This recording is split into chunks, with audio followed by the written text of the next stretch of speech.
रहो, भगवान का नाम लेते रहो। चार प्रकार के पशु इस लोक में बड़े निंदित कहे जाते हैं।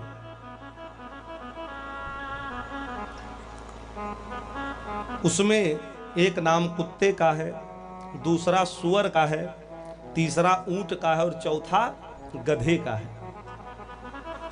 इन चारों में एक एक दोष विद्यमान है, लेकिन ये चारों की निंदा होती है। लेकिन ये चारों जब किसी प्राणी को, किसी मनुष्य को भगवान से विमुख देखते हैं, भगवान के भजन से विमुख देखते हैं, भगवान के धर्म कर्म से विमुख देखते हैं, तो चारों भी मनुष्य के ऊपर हंसते हैं कि अभी तक तो हमको गाली पड़ती थी, हमको अपमानित होना पड़ता था, लेकिन जब से ये मनुष्य आ गए तब से हम लोगों के लिए बड़ा फायदा हुआ। ये भगवान से अलग हैं। तो लोग उदाहरण भी देते तो कहते हैं कि भाई तुमसे अच्छे तो ये पशु हैं, तुम भगवान का भजन नहीं कर रहे हो, धर्म कर्म से दूर हो, सत्संग से दूर हो। तो चारों सोचते हैं कि अब तो हमारी स्तुति होती है। सब कहते हैं कि इनसे अच्छे तो कम से कम यही है। और इन चारों के अंदर एक बड़े बड़े दोष हैं। कुत्ते के अंदर कौन सा दोष है इसलिए निंदा होती? कहा अकारण क्रोध। कुत्ता अकारण क्रोध करता है। तो आप कहोगे महाराज ये कैसे? कहा अगर विश्वास ना हो तो रात्रि में 12 बजे जाओ किसी गांव में, किसी मोहल्ले में, ना कुछ बोलो ना कुछ कहो, और जितने कुत्ते होंगे सब पीछे पड़ जाएंगे। बिना कुछ बोले, बिना कुछ कहे भाव भाव करने लगेंगे, आप परेशान हो जाओगे। अकारण क्रोध करता है कुत्ता, इसलिए निंदा होती है।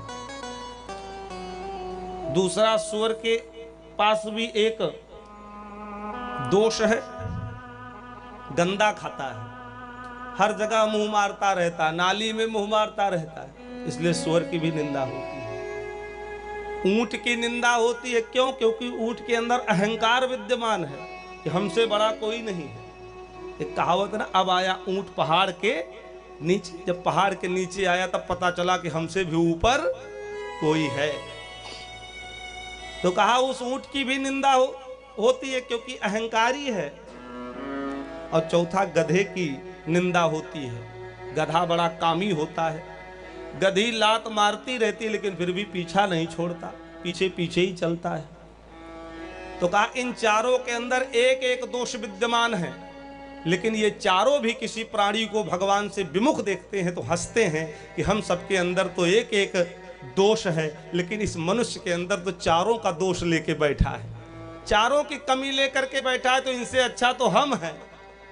जैसे कुत्ता भौं भौं करता है, ऐसे घर परिवार में भाई बंधु पत्नी सब आपस में लड़ते हो तो घर वाले कहते तुमसे अच्छा तो गली का कुत्ता है जो भौंकता है, तुम तो दिन रात भौंकते रहते हो। मनुष्य भी जहां देखो तहां मुंह मारता रहता है, क्या कुछ पाए खा ले, पेट को गटर का डिब्बा बना दिया। जैसे सुअर नाली में मुंह मारता है, इधर उधर गंदा खाता है, ऐसा मनुष्य का भी आचरण हो गया है।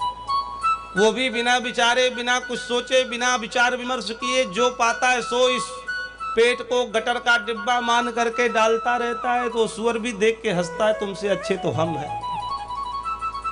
ये चारों देख करके हंसते हैं, इस मनुष्य से अच्छे तो हम हैं।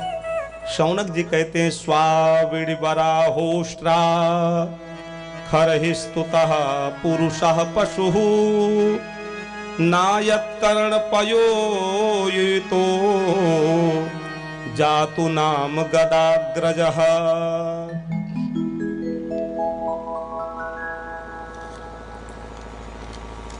तो कहा कि जो भगवान से विमुख है, जो भगवान से अलग हो जाता है, जिन हरि कथा सुनी नहीं काना, जिन्होंने कान से भगवान की कथा नहीं सुनी, उनके कर्ण सर्प के बिल के समान होते हैं। आंखों से दर्शन नहीं किया, उसकी आंख मोर के पंख के समान, देखने में तो बड़ी अच्छी है, लेकिन जैसे मोर के पंख में देखने की शक्ति नहीं है, केवल दिखता अच्छे है, इसे देखने में भले आंखें अच्छी हो, लेकिन उसकी आंखों की भी शोभा नहीं है। तो मनुष्य जीवन की शोभा ही भगवान से जुड़े रहने में है, धर्म से जुड़े रहने में है, सत्कर्म से, सत्संग से जुड़े रहने में है। तो ये प्राण रोधक नामक नरक जो है, जो अत्यधिक स्नेह करता है पशु पक्षियों से, उसको प्राण रोधक नामक नरक में जाना पड़ता। पहले घरों पे लिखा रहता था अतिथि देवो भव।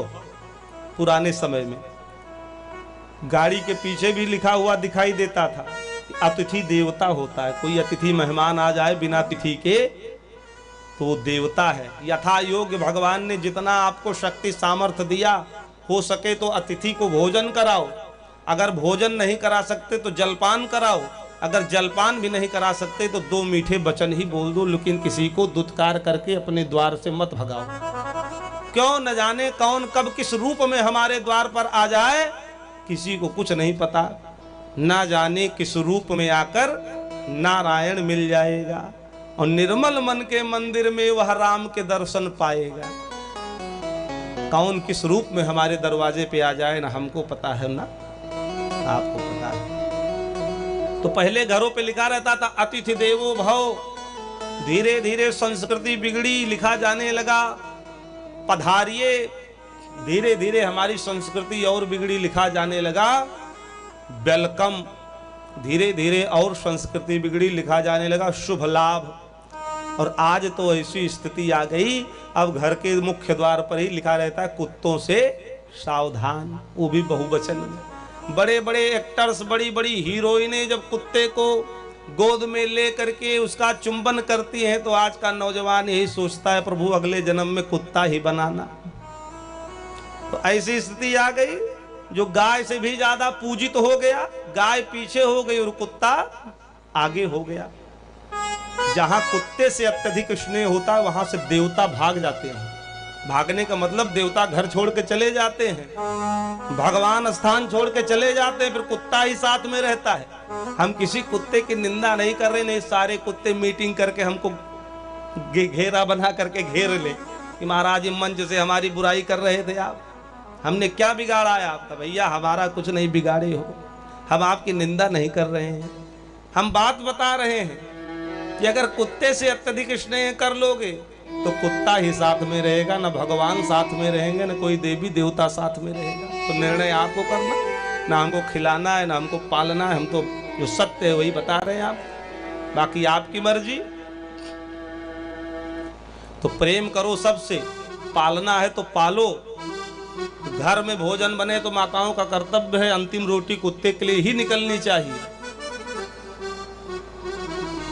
चोट लग जाए दवाई कराओ, लेकिन अत्यधिक स्नेह न करो, अत्यधिक प्रेम न करो।